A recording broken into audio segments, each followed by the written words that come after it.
Welcome to Distill the Bourbon Podcast. I'm Brent. We're here in a packed turret. You know my co-host Aaron, Chuck, and Brian. We have some very special guests today. Jacob Call, master distiller, magician, genius. I might be a little bit of a fan of his.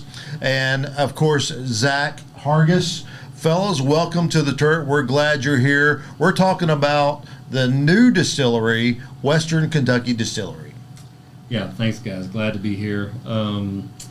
So we broke ground on Election Day, November of 2022.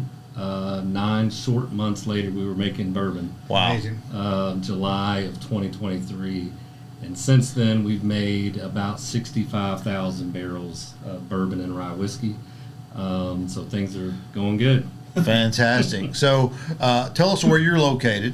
Yeah, we're in Beaver Dam, so over in Ohio County. Beaver Dam, Kentucky. Beaver Dam, Kentucky, yeah.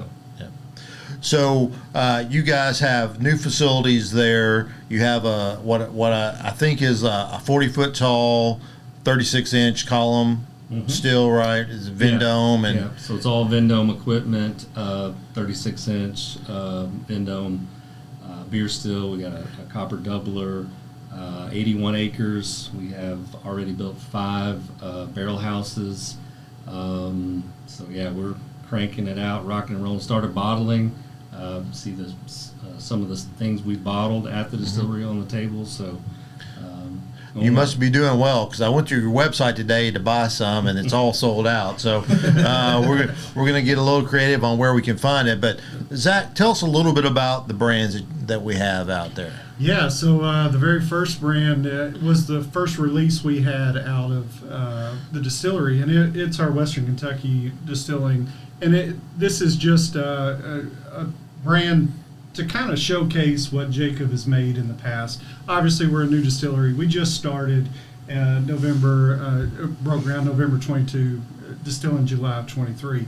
So our bourbon is still aging and all, but Jacob is not new to this. So you made a little bourbon yeah, before? we we can get into the history now. Yeah, sure. So yeah, my family dates back to 1791. Samuel Call was the first distiller, came to Bourbon County, Kentucky. During COVID, I actually did some research, some genealogy research, and I hired a lady to do that. And I said, if you find anything bourbon related, that would be fantastic, because I always knew I went back pretty far, 6-7 generations, but not 8. And she said, you're never going to believe this. He had 10 kids.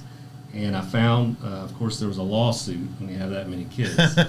So I found his estate and his asset list, and he had a 75-gallon still, 120-gallon still, a dozen fermenters, so not a hobby. Yeah. I also happened to find he was in a lawsuit with Elijah Craig. A peer of Elijah Craig. That's cool. So he had a land dispute, and there were 2-3 depositions on that. So.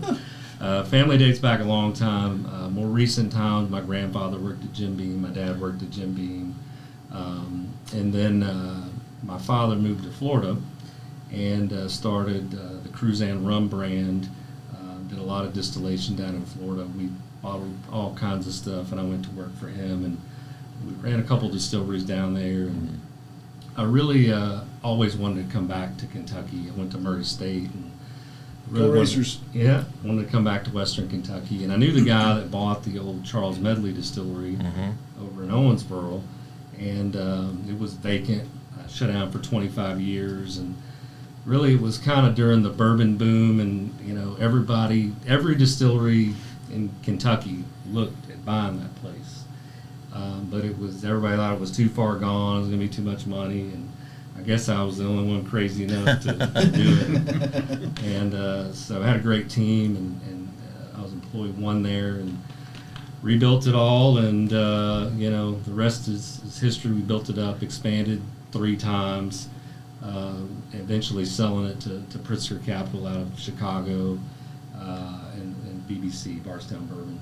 And then, decided this just wasn't for me, not something I wanted to do. And my partner, J.D. Edwards, he was the controller there at Green River, and he said, hey, I'm going to build this distillery. Do you want to come with me?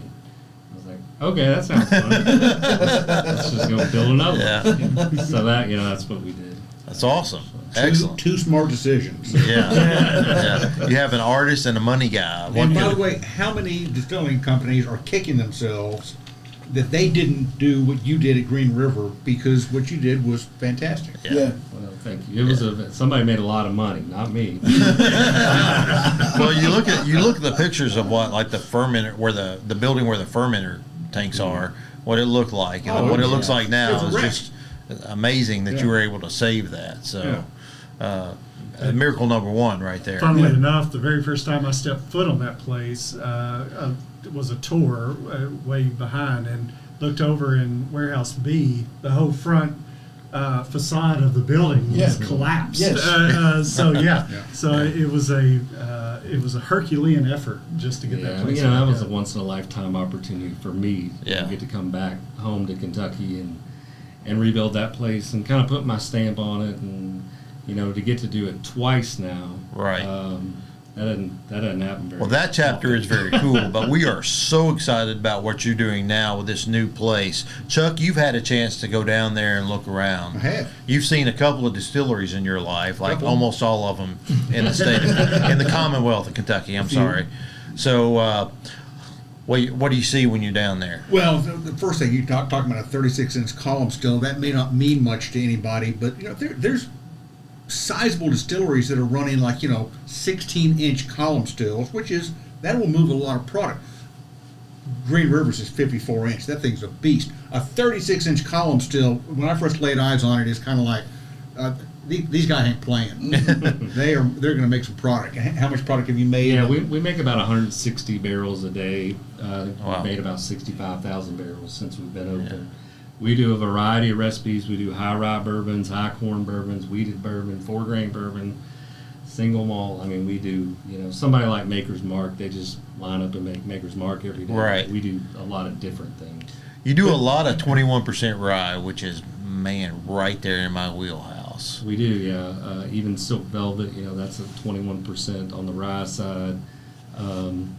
The bottle in the middle, the single barrel that we'll try in a minute, that's actually a 78 corn, 13 rye, 9 malt. Okay. So my father, he's been in the business a long time, and Booker was a mentor of his. Oh, cool. Worked directly with Booker and helped him on a lot of projects. So when we opened up Green River, the first thing we started making was 78, 13, 9. Yeah. And then he had to go back to Florida, and then I changed the recipe. So that's how we ended up with that. But, so these are, this is some of the first stuff that we had made there. Well, very cool. Well, we like to drink bourbon here and talk about it, so let's get started. Aaron, you got your nose in a glass. What do you got there, buddy? Man, this is 78, 13, 9. Absolutely. So sweet. It does. The nose is... It does remind me of a Booker's. Yeah, I get that. What's the proof on this one, Jacob? That one's 121. 121. So Careful, Okay. boys. Uh-oh. we ain't being careful. Man, it's delicious. It's almost candy on the nose. Mhm. Seriously. Sweet, and that's because 78% corn. Yep. Whoa, mama. There was. Brent, you haven't said that all day. Oh, man. Yeah. Excuse me while I go back. So that WKY bottle, that was really just kind of a proof of concept. We wanted to do something Well, damn, you proved it. for the locals, and we really did launch that at the one of the barbecue and barrels over in Owensboro. Yeah, So yeah, we yeah. did that for those people, and we've got a few of those bottles left over at the distillery, but that'll be kind of a special thing we'll do when you visit the distillery. Is there a certain mash bill that you're going to use? Are you going to do the 78, 13, 9 every time, or? Maybe for that, we could change it up a little bit. We have more of the 70 corn, 21 rye, 9 malt. Yeah, we mix it up. So you said visitors. You don't have visitor center open yet. You have that in the works, is that right? We do, yeah. We actually just purchased 10 acres right across the street from the distillery. That's where we'll end up opening up a event space and gift shop and tours and all that. So it's coming. You know, Well, I mean, you've got to been- pay some bills first. But You we're sure getting for there. what, a year and a half? Yeah. So now you're already expanding a year and a half Yeah. in? That's That good. never Yeah, that's pretty impressive. Brian, what do you think about that pour, buddy? I enjoy it. You know, like I said, I'm more of the rye guy, but yeah. I mean, exceptional. This is your traditional everyday Kentucky bourbon. Yeah. This reminds me a lot of Makers on steroids, if you will. That's You know? interesting you said that, yeah. Yeah, I mean, It's much better than much better than I'm Makers. sorry, Makers. And it's I not mean, a weeded bourbon. and Yeah. it's not weeded bourbon. This is so much more better than complex. You know, something that I definitely wouldn't put in a cocktail for sure. Yeah, this is a cocktail. You're right. Yeah, it is. I mean, yeah. This is an old-fashioned hold the simple syrup. Yeah. No orange, no cherry. The orange is fine. You get the sweetness. You don't have to worry. Yeah. Yeah. Which I don't know how you keep your hands off this mash bill. This is tasty stuff. We've been Speaking, making a lot of that. You know, we've changed some barrel entry. We went back to 110 proof on that recipe. You know. For barrel entry? Mhm. Okay. You know, we used to, back in the old days, they used to do it at 100 proof. They would Oh, put wow. bourbon in at 100 proof. That's crazy these days. They moved it up to 125 to save money. Sure. Because you don't use as many barrels. But Okay. we kind of like the 110 entry proof on that mash bill. I think it's kind of a sweet spot for it. and you said you had I'm going to change directions completely. You said you had American single malt. We made that, yeah. We made it. We made some back at the old place, but you know, the law just changed. They got recognized. The TTB did in the U.S., so we decided we'd make a little bit, just kind of in celebration of that. And that's kind of the fun thing about owning your own distillery. You Yeah. know, we can, you know, change it up and do something different if we want to. And So is that going to be a contract thing, or no, is that? we just kept it. Oh, Let's just sweet. see what Awesome. happens. So, I love with, single malt. with a 36-inch column still, would you consider yourself a craft distillery? Yeah, we're kind of not really. We're a mid-size distillery. That's one of the things I love about the craft distillers is they'll do anything. Yeah. They'll do anything and amaze you with it. That the name Makers keeps coming up. Makers is wonderful, but Makers is going to make Makers. Yeah. But you know, you guys are fearless. Yeah, we're about the size of, you know, Makers before they expanded, Four Roses before they expanded. I mean, that's kind of where. That's still a big size. I mean, Yeah. that's a massive size if you think about, you know, scaling the distillery. Yeah. The size of yours with contract distilling, you know, your branded products, being a year and a half old. I mean, that is Well, I thinking of think- how long Four Roses and Makers was in business before they got to that scale. I mean, that's impressive. Well, I think of that size too. We're not so big that you're going to, you know, lost in the cog. We're having to do the same thing because we're having to push this product out. But we're not small either to where, you know, we're just doing Yeah. this or that. We're at, I think, a perfect size to where we can pivot but still produce at Yeah. scale. So you to can the thing we innovate, want. but you can also have. Technically, Yeah. technically, we're the second largest 100% Kentucky-owned distillery. Oh wow, So- very interesting. Careful how you say that, because Heaven Hill's number one. Yeah. There's a And big then drop West for us. Kentucky. and they've sued a few people. Yeah. love Max. We're good friends. But you know, a lot of these other places, they're just owned by somebody else or publicly traded or whatever. So we're Is that- proud to be independent. Is that part of what you're doing right now? Just experimenting and throwing. I don't want to say like throwing darts and. Nah, we want to have something in our repertoire. You know, if somebody were to come to us, you know, you came to us 5 years from now and said, "Hey, I want to start a single malt brand." Like, okay, well, we got that. You can have that. 5 years. So you will have your own brands.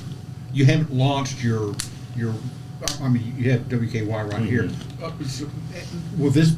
Do you think this brand will last? Will be around for 5 years, or? Yeah, I think so. I think it'll always be it could be a barrel pick. It could be something at the distillery. I don't know that it'd be a national brand. Okay. We do have plans next year. We've met with a marketing agency today, and Zach's heavily involved with that. You know, Zach wears a lot of hats at the distillery. We're a small group. There's only 25 of us, and you know, he's very helpful on the marketing side. And you know, we'll launch our own brand next year in 2025. It will not Your be flagship brand. flagship. It will not be the WKY logo. Okay. When should I expect my invitation to the For the launch? launch party? Yeah. Probably August. August. Sweet. I'm ready. Taking the month of August off. So, Zach, this is amazing product. Is this something that you think is for the broad, everyday, you know something about bourbon kind of guy? Yeah, this is a barrel proof. So this is for the bourbon drinker that's really been So around. this one. Hang on just a second. No, the first one. Sorry. This is for the bourbon drinker that's really been around. So this is, I mean, if you are just finding bourbon, this might not be for you Probably at not. 121 Probably proof. But you can find so many notes in this. I mean, as y'all tasted, this is very complex. This is some of the best of the best that Jacob has made. So as we were curating, these barrels for this brand, we wanted to show off kind of what he's capable of, and we don't really need to. I mean, Jacob is known for what he does, right? So, but we wanted to put this out there for people to see. And as we grow and expand and all, we will, bring in other SKUs, other brands to showcase different sides of what Jacob is capable of doing. So, Speaking of that, we're pouring what I'm really excited about here. Me too. Tell us a little bit about what we're going to try I think next. This is time for dessert. So this is our Hemingway rye whiskey. So I'm involved in that brand. My father is involved in it. The Groth family. Steve Groth actually was one of the original two guys that started Angel's Envy. So he's involved in it. The Hemingway family, Ernest Hemingway's family, is involved in it. Wow. Okay, I was going to ask where the name came from. Now we know. Yep. So this is 102 proof. This was Whiskey Advocate's #1 rye in the world in 2023. I'm sorry. Say that one more time. Whiskey Advocate's #1 rye in the world in 2023. Wow. In the world. In the world. all whiskeys, yeah. all whiskeys. It was top. I think it was number 13 among all whiskeys: Scotch, Irish, Japanese, Indian. Sure. But #1 rye. So what we do, this is a blend of 6-year-old MGP 95.5, and then 4-year-old Green River rye that I had distilled at Green River. And we take that and then we finish it in a rum-seasoned Oloroso sherry barrel for about 3 months. So our sister company is Papa's Pilar Rum. So we own that Great brand. rum, Yeah. My father's involved. I'm not involved in Pilar, but my father is. So we finished that. So this is pretty complex. You'll get the rye notes, but you'll also pick up sweetness from the rum and the sherry. It's got a lot going on. Man, that nose is it's just dancing all over the place. Oh, the I mean, the all nose over of the this place. is, I love the nose of this. So Me amazing. if it's MGP, it's probably 95% rye. It is 95.5, and then And your product? is 95.5. Okay. Also, so when It's you're- rye. Yeah, There's a it's dill rye whiskey. note, like a really strong. I don't want to say dill. Yeah, dill weed, like the dill weed spice that you would put in fish or on top of fish too. You said that right when I was taking a drink, Yeah. and I got it right on the palate I right know, away. but it is. It's 100% dill, and you get that on a lot of those. Little dill, little 95.5. green. Yeah, they're just really green, and then the rum, the sweetness from the. I don't think I've had anything like this before. Me either. Taste it. Aaron, I'd love to see what you think of the Man. taste profile. I find it really aromatic. Yes, Okay. very aromatic. Was that a shiver? Did you shiver my Goodness. He's in love. I'm gonna tell him whatever he tastes is wrong. Just There's a lot. It's complex. it's very. This is a very complex whiskey. I seriously. have, yeah. And I this don't know that I've retails tasted a whiskey this That one's complex. 79. 79. Okay. And that's retail. So the bottle itself, my dad hates the packaging because those are typewriter keys, and we put those on by hand. And luckily, he hadn't spelled cat yet. So it's still just and then there's on the inside. Once you drink it down, on the back label, we commissioned an artist to do a picture of Ernest Hemingway, all in typewriter keys. Oh So wow. when you drink that's that so down, cool. Oh, that's awesome. All right, guys. Well, we have also we have a mission in front of us to drink a lot of rye. And also, when you open this up, that's an actual grain receipt. So whenever we receive a truckload of grain in, that's Wow. what the receipt looks like when you open that up. So that's so cool. where can I buy this? You should be able to get it at most liquor stores in Kentucky. Yeah, we have You it. have some on the shelf? No, we're out. Southern. Yeah, we got it. Yeah. Nope, sorry. Southern. Hopefully, we'll get more on Monday. We'll see. I'm off on Monday. Thank goodness. Yeah, Wow. It's Yeah, in, Southern- in several states. They've been out of it. Okay.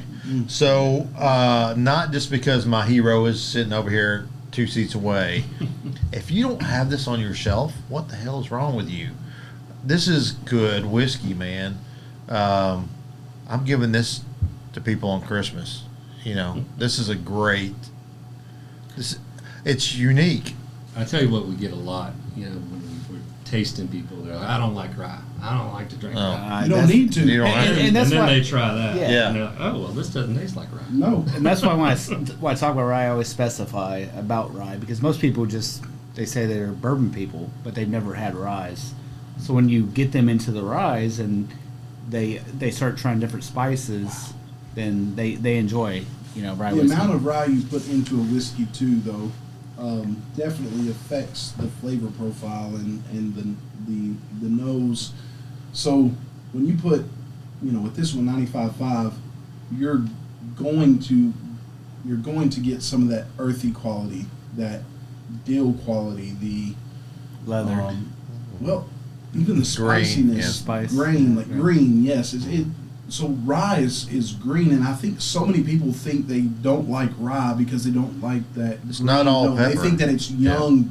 They Right. equate it to young bourbon, and it's completely opposite. When you drink rye, you're drinking something. You have to understand what you're trying to pick out of that spirit Almost, that you're almost drinking. a little cedar, Mhm. pine. I guess Yes. some of that stuff. Right. Yeah. This is great at winter. I mean, Oh, yeah, this it's great all the time, but this is a Christmas pour. Absolutely a Christmas pour. And you said it's Oloroso seasoned. So it's rum season. Rum Oloroso season. sherry barrels. How does that work? So we take with Papa's Pilar rum, Mm-hmm.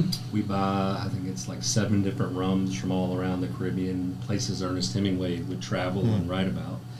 And so we take those rums, we blend them together for Papa's Pilar. We have a sherry finished Pilar rum. So those barrels that had the sherry finished rum in, that's what we put our rye in. So it's a rum seasoned sherry barrel. Okay. That's awesome. We've had some great whiskey today. We sure have. I don't know that I can say what my favorite is. Oh, I can. The two that we tried today were pretty damn good. Yeah. Oh, I can. That Hemingway is just over Yeah. the top. Yeah, the Hemingway for If me. you is haven't hands seen our down. Silk Velvet episode, you need to go back and find that. We'll try to put a link to it in the description because we have that bottle out on the shelf, and that's something you're doing. We'll talk we'll give you a little brief snippet of what's happening with that new. It's a renewed brand. It's been asleep for 100 years, but that's fantastic too. But holy smokes, man! That's why we make different things. We're not a one trick pony. Yeah.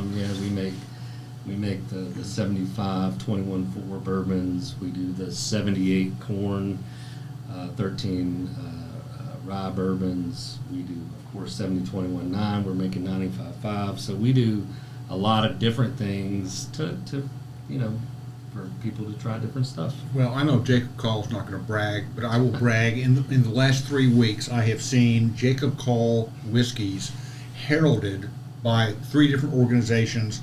I think the first was Breaking Bourbon, put your foolproof bourbon that you made, I don't know, probably 6 years ago. Green River. Mm-hmm. Is that Green River? Yeah. Oh, I remember that. Yeah. Yes, Green River Foolproof is one of the top bourbons of the year. And then Esquire magazine in there, I think they call it their Spirits Award, took your Green River Rye and made it one of the ryes of the year. I think maybe they named 3 ryes. And just today I stumbled across, it was like a New York Whiskey Spirits Award and another, I think maybe it was the rye again. The products he'd made 5-6 years ago are just week after week after week are being acclaimed by huge bourbon outlets and saying, folks, this is good stuff. It also happens to be very reasonably priced. What this is what the future is, and what he's going to be bringing us in the today, but especially in the coming years. Western Kentucky Distilling is a company you have got to be watching out for. Amazing stuff is going to come out of there. It's the next thing, man. It's happening. This guy's like Juan Soto. If you're a baseball fan, this guy's hitting home runs. Zach, let me ask you this. What do you see in the future of bourbon? Have we hit the plateau yet? Is it still growing, taking off like a rocket? No, I think, there's always the next, right? And we're on the forefront of that. We sit there in the office every single day trying different whiskeys, different blends. Somebody's got God, to. I want your job. We have no shortage of ideas. No, we're an idea factory. Mark Hargis, come on down. But no, we are, we're sitting there thinking of what does the consumer want, because we're bourbon nerds at the heart. We love bourbon. He was born into it, and everybody at the distillery loves bourbon, and that's one of the prerequisites of working there. So, I love bourbon. Just so you know. come on now. Yeah. So I mean, that hat looks good. These blue hats look good. I found bourbon by the grace of God. Hey, you're in Kentucky. Blue is that's a damn good color. So as we're sitting there, that's the forefront of what we're thinking of, is what does the consumer want to see, and then what do we like? I mean, if we don't like it, we're not going to put it out. So we're going to sit there and taste and see and blend and go and do, but it's all for the person that's going to buy that bottle. We want to make sure that they're happy when they go to your store and they purchase that bottle. We want them to go home, pour it, and be like, damn, that's good. Mm-hmm. So I attribute that to the craft distillers, just like you guys, because for years, makers had one product. For years, Heaven Hill, Woodford. these big guys, they were not innovating. And then craft distillers came into play, and it changed the game. Absolutely. Yeah. Yep. And You maybe got you're a 4 little grains. bigger than a craft distiller, but When you're innovative, and you've got that mindset that They Brian's have their talking about. thumbprint on what's coming. You had Right. you had the finger on the consumer, which Yeah. is the most important thing. And 100%. Well, and I think that's where we were going with the size of us. We're at that sweet spot, right? We know what we like. We know what, but we also have the expertise in this man right here. He's not going to say this, but his Gets weird. family. I can't talk. Yeah. but we have the expertise. Have another drink, it'll be fine. yeah, you'll get over it for a few more. But we have that expertise as a craft, and no knock on craft. Craft distillers are the heart of bourbon. They're great. They're They love wonderful. it. They are at the heart of it, just like us, bourbon nerds, bourbon people that love bourbon. But what we have at Western Kentucky is somebody that has been born into it, has known it since I'm probably not going to say this, but you were probably walking and probably had tasted bourbon. I don't know this to be true, by the way. Ron, don't kill me. Linda, don't kill me. But This is somebody in a family that has grown up in this, that knows what bourbon rye is. I'll tell a small story. I was not a rye person at all. As most people are when you get into bourbon. Right. It's bourbon, right? Yeah. Yeah. His rye is phenomenal, Mhm. phenomenal. So so the expertise that we're bringing in, with also that love for the product, is where I think sets us apart from everybody else. Yeah. And I will make this pledge to all of you and your listeners. I will never put my name on a bottle that I don't believe in and taste. And not only me, I want all my guys that we're all going to try it. Yeah. If they don't like it, we're not going to put it out. Yeah. Yeah, but that said, So this let me ask you, what happens with though? Because well, what I was going to say is, that said, this guy is unafraid. He's going to Yeah. try and try. He push this envelope, push this envelope. I think it's awesome. Yeah. It's authentic. It's delicious, which is the most important thing.